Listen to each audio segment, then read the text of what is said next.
Hey CFC, I'm standing out here in front of the church building and I'm excited for the day when we have people streaming into the building instead of streaming the service online. And maybe you're excited about that too. Maybe you're thinking, well, why not this Sunday? Why don't we just open up the building this Sunday? And of course, what we're talking about is opening the building, not the church, because people are the church, not the building.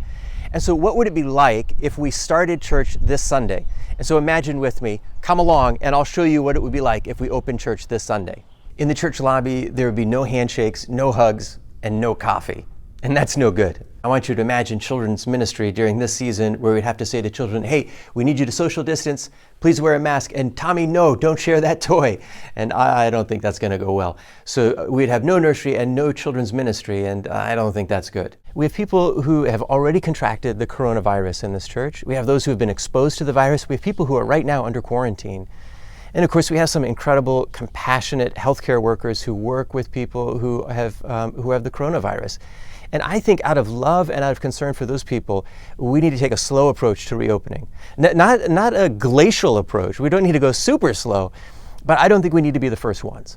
So I want to ask us to show some level of patience and love and grace as we think about reopening the church building. And we've been talking about what it would look like to meet this Sunday in the church, but now I want to ask you to think about something else. Imagine what it would be like to meet not in this building, but to meet in your home. And not with a huge group of hundreds, but with a group of a handful, maybe 10. And what would that be like? So let's imagine that. I know you're already doing church in your home, but I'm thinking of home church, and what that looks like is you inviting people into your home to be part of the service with you. Now, not hundreds of people, but maybe a handful of people. It could be a parent, some cousins, an aunt or an uncle, or perhaps you have some friends that you feel comfortable with and you could invite them into your home and they could be part of the church service with you. In fact, I'm thinking that there are people who would not be comfortable coming into a church building, but they would be comfortable coming into your home. And part of the beauty of doing a home church, which by the way is what the church historically did, was meet in homes. Part of the beauty of doing home church is that you could have a discussion with people over coffee about the passage that we looked at in the Bible. You could have a discussion with them about Jesus as you had lunch together. I think right now, at this time, people would have a better experience worshiping in your home than they would in the church building.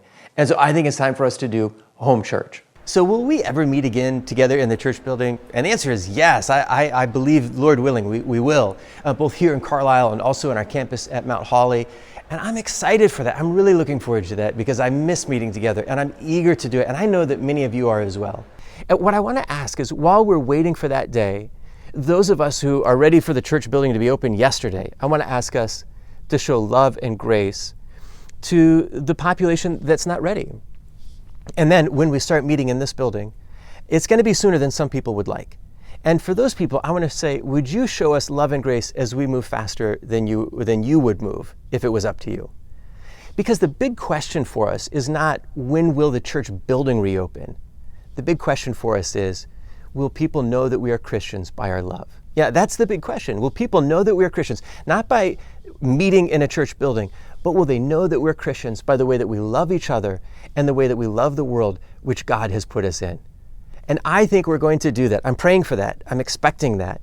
And I'm asking us to put Christ first and to love others as Christ has loved us.